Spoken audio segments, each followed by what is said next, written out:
আইন শৃঙ্খলা বাহিনীর সদস্যরা জড়িত, আর্মির সদস্যরা জড়িত, যেটি দেখার জন্য আর কোনো প্রয়োজন নাই। খুবই স্পষ্ট ভাষায় দেখা গিয়েছে পুলিশ এবং আর্মির কিছু সদস্যই হামলাটি করেছে।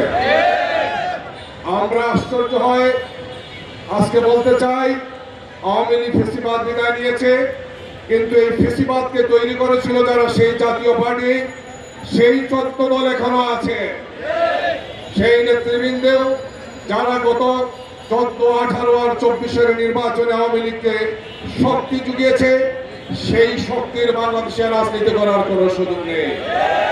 বাংলাদেশের মানুষ আওয়ামী ফেসিবাদ মুক্ত, জাতীয় পার্টি মুক্ত, 14 দল মুক্ত বাংলাদেশ দেখতে চায়। আজকের সমাবেশ থেকে আমরা সেই মেসেজ দিতে চাই। অবিলম্বে সন্ত্রাসীদেরকে গ্রেফতার, আইনের আওতায় আনতে হবে এবং ভবিষ্যৎ বাংলাদেশের জন্য এই ধরনের কোন আক্রমণ হলে দেশবাসী আমরা ঐক্যবদ্ধভাবে সেই প্রতিরোধ করবো ইনশাআল্লাহ।